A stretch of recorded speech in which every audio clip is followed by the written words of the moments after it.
செங்கோல் மீடியா பார்வையாளர் அனைவருக்கும் வணக்கம். தொடர்ந்து தேர்தலுடைய கள நிலவரங்களை உடனுக்குடன் நீங்கள் தெரிந்து கொள்வதற்கு இந்த சேனலை மறக்காத சப்ஸ்கிரைப் பண்ணுங்கள். அது மட்டும் இல்லை, பக்கத்தில் இருக்கக்கூடிய பெல் சிம்பிளையும் கிளிக் பண்ணிடுங்க. அப்போ தான் அப்லோட் பண்ணுற வீடியோ உங்களுக்கு இன்ஸ்டண்ட்டாக உங்களுக்கு வந்து சேரும். அந்த வகையில் இன்று பிரச்சாரத்தில் வரலாற்றிலே ஒரு ஆளும் கட்சியினுடைய எம்எல்ஏக்களையே பிரச்சாரத்தின் போது மக்கள் அடித்து விரட்டுகிற சினிமாக்கள் தான் இதை பார்த்துருக்குறோம். ஸோ இன்றைக்கி அது நேரடியாகவே லைவாக நடந்துட்டு இருக்குது. ஆளும் கட்சியினுடைய எம்எல்ஏக்கள், ஆளும் கட்சியினுடைய வேட்பாளர்கள், எம்பிக்களாக இருக்கக்கூடியவங்கள இப்போ செல்கின்ற பிரச்சாரத்தின் போது மக்கள் ஓட ஓட விரட்டி அடிக்கப்பட்டு கொண்டிருக்கின்றார்கள். என்னதான் நடந்து கொண்டிருக்கிறது என்பதனை பகிர்ந்து கொள்வதற்காக நம்மளோட இணைந்திருக்கிறார் திரு செந்தில்நாதன் சார் அவர்கள். ஸோ இந்த தேர்தல் களம் எல்லா வகையிலுமே மாறுபட்டு தான் இருக்குது. சினிமாவில் நடக்கின்ற நிகழ்வுகள் நிஜத்தில் நடந்துட்டு சொல்லலாம். குறிப்பாக பார்த்தீங்கன்னா ஆளும் கட்சியினுடைய எம்எல்ஏ எம்பிக்கள் எல்லாமே இன்னைக்கு வாக்கு சேகரிக்க போன இடங்கள்ல அடித்து விரக்கப்பட்டு கொடுத்த மக்கள் தப்பா சொல்லாதீங்க, அடிச்சுலாம் விரட்டல, எதிர்ப்புகள் தெரிவிக்கிறாங்க, விரட்டி அடிக்கிறாங்க. நீங்க வார்த்தைகளை நீங்க சரியா பயன்படுத்த மாட்டேங்கிறீங்க. அடிச்சு விரட்டல, விரட்டி அடிக்கிறாங்க. அடிச்சு விரட்டுதல் என்பது உள்ள என்ட்ரி ஆன பிறகு பண்றது. விரட்டி அடிப்பது என்பது உள்ளே விடாம அங்கேயே அப்படியே அப்படியே வெளியே நீ பேசுறது போற, நீ பண்ணது போற எல்லாம் பண்ணும். ஊருக்குள்ளவே வரவே விட விரட்டி அடித்தல். உள்ள விட்டு அடிக்கிறது அடிச்சு விரட்டுறது. உள்ள விடாம விரட்டுறது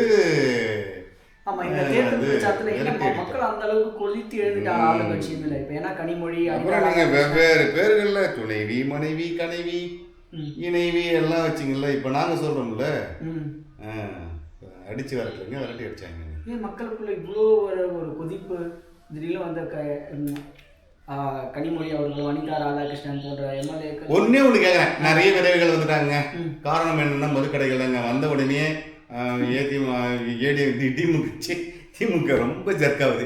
திமுக வந்த உடனே நாங்கள் எல்லா மதுக்கடையும் மூடுவோம்னு சொன்னது யாரு? கனிமொழி அக்காவும் அதை சொன்னாங்க. அதுக்கப்புறம் கேட்கும்போது என்ன பண்ணாங்க? அப்படி பார்த்தாங்க, இப்படி பார்த்தாங்க, இப்படி பார்த்தாங்க. அப்படிலாம் நாங்கள் சொன்னோமா அப்படின்னாங்க. சொன்னாங்களா இல்லையா? அப்போ ஜனங்களுக்கு விருப்பமாக வரும். நாங்கள் சொன்னோங்க, கொஞ்சம் படிப்படியாக எதாவது பண்ணுறோங்கன்னு சொல்லியிருந்தா கூட நாங்கள் அப்படிலாம் சொன்ன மாதிரி எனக்கு ஞாபகம் இல்லையே. இப்படிலாம் சொன்னால் விருப்பமாக வர நீ வா மகளே என்னைக்குன்னா நீ வருவில்ல எங்கள்கிட்ட. ஆமாம், எதிர்கட்சியாக இருக்கிறப்ப ஒரு மனநிலை, ஆளும் கட்சியாக வந்தவொடனே மாற்று மனநிலை. அதாவது ஒரு சின்ன ஊரில் ஒரு சின்ன பிரச்சனை பற்றி பேசும்போது நீங்கள் ஏதாவது சொல்லி சமாளிச்சுக்கலாம்.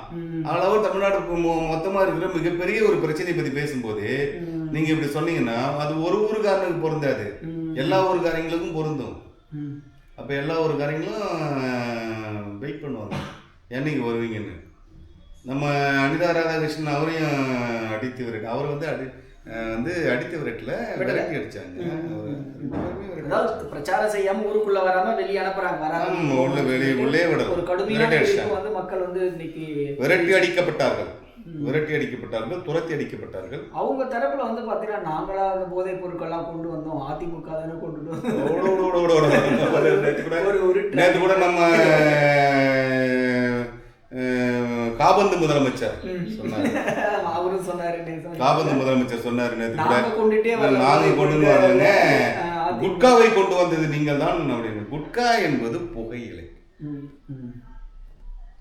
புகையிலை ஒரு ஸ்டிமுலண்ட் தான். அது ஒரு நார்கோட்டிக்ல ஒரு இது வச்சிருக்காங்க. புகையிலைய அந்த நட்ஸ், அதாவது பாக்கு பீட்டல், இந்த பாக்கை இது பண்ணி அதில் புகையிலையை கொண்டு அரைச்சி கலந்து, புகையிலை என்பது ஒரு இலை, அந்த இலையை ஊற போட்டு குளத்துல ஊற போட்டு அதை ஒரு பாடம் பண்ணி எடுத்துட்டு அதை அரைச்சி கலந்து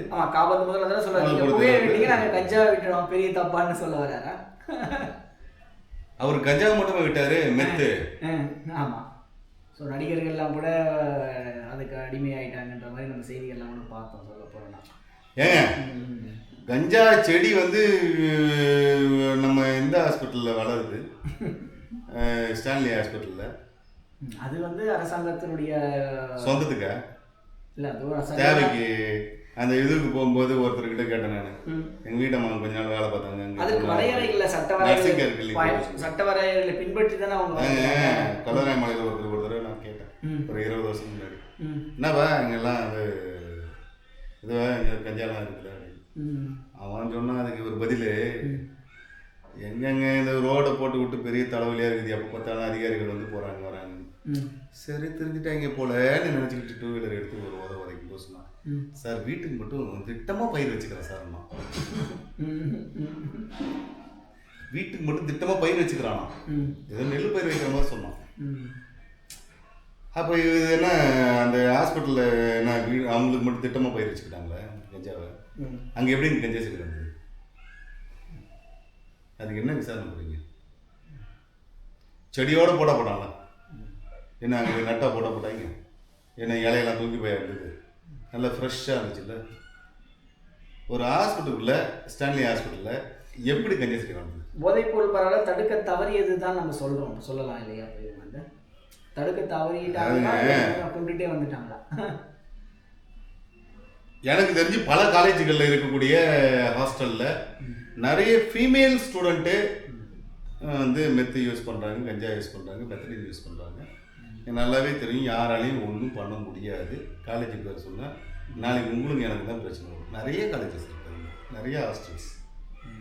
ஒரு சில ஹாஸ்டலுங்கள்லாம் வந்து நீங்கள் பொம்பளை பிள்ளைங்களை சேர்க்கவே கூடாது.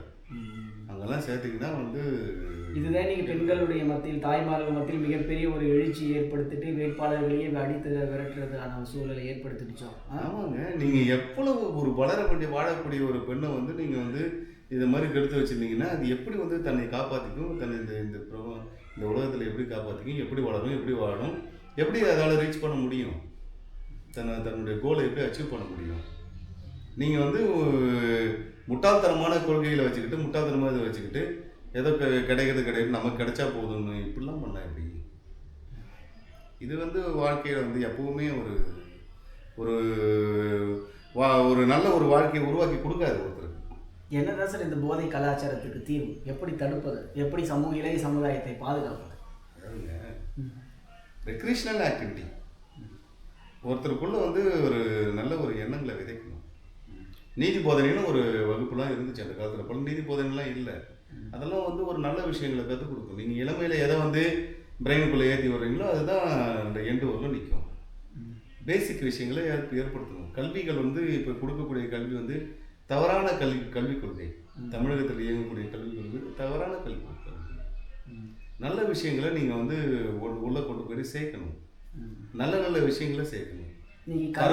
கல்வியிலேயே அரசியல் புகுந்ததால கல்வியினுடைய தரம் கெட்டுவிட்டதா? அரசியல் புகுந்தாலும் எது வேணாலும் புகுந்துட்டு போட்டுங்க, ஒன்றும் பிரச்சனை இல்லைங்க. சிலபஸ் கொடுக்கறது யாரு?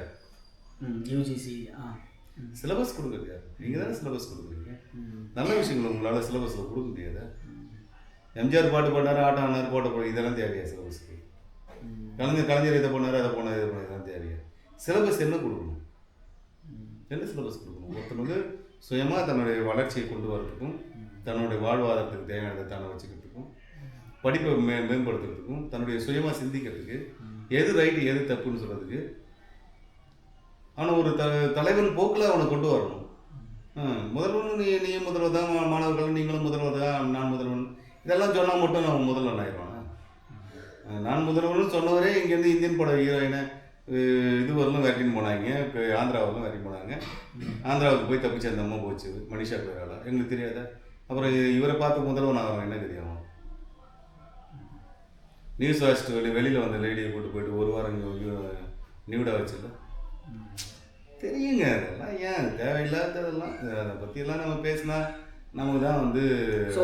அப்போ அந்த போதைப் பொருளுடைய பரவலை தடுக்க தவறியதால் இன்னைக்கு ஒட்டுமொத்தமாக பெண்கள் தாய்மார்கள் வந்து இன்னைக்கு வந்து ஆளுங்கட்சிக்கு எதிராக வந்து திரும்பி அவர்கள் பிரச்சாரத்துக்கே எதிராக முழக்கமிட்டு இருக்கிறாங்கன்னு சொல்லலாமா? அப்படின்னா அதாவதுங்க, போதையில் பல வகை. அதில் வந்து இவங்க முதல்ல வருமானம் அப்படிங்கிறத கையெடுத்து பண்ணது வந்து சாராயம். அந்த சாராயத்தில் வந்து அல்கஹால். அந்த அல்கஹாலுக்கு அப்புறம் வந்து யார் ஒன்றாலும் இப்போ மற்றவங்கலாம் கேட்குறாங்க, ஏங்க அல்கஹாலே வந்து கவர்மெண்ட் கிடையாதுட்டீங்க, இப்போ நாங்கள் எப்படி பிழைக்கிறதுன்னு. ஏற்கனவே இருந்த சாராயம் விற்றுந்தவன், கள்ள சாராயம் விற்றுந்தவன் கேட்பானா கேட்க மாட்டானா? கேட்பாங்க. ஏற்கனவே இவங்கள்ட்ட அந்த செயலாளர் இந்த செயலாளர் வட்ட செயலாளர் வண்டு பொருட்கள்லாம் கேட்பானா கேட்க மாட்டானா? சரி, இன்னும் ஒரு கஞ்சா விற்றுக்கணும். அப்படிதான் இது பரவிடுச்சா? உண்மை அதுதான். இதுக்கு முன்னாடி சாராயம் வைத்தவனை பிடிச்சி பிறந்தா அவங்ககிட்ட இருந்து கஞ்சா வெட்டணும். அதான் உண்மை. உண்மையான உண்மை என்னன்னா, இந்த கஞ்சாவையும் இந்த மெத்தையும் மற்றதெல்லாம் யார் வந்து அந்த தொழில் தெரிஞ்சவன் தாங்க அதை பண்ணுவான். புதுசாக ஒருத்தவனுக்கு போய் தொழிலே தெரியாது, அவன் எப்படி அதை பண்ணுவான்? அவன் ஒரு சர்க்கிள் வச்சுருக்கான், சர்க்குலேட் பண்ணுறான்.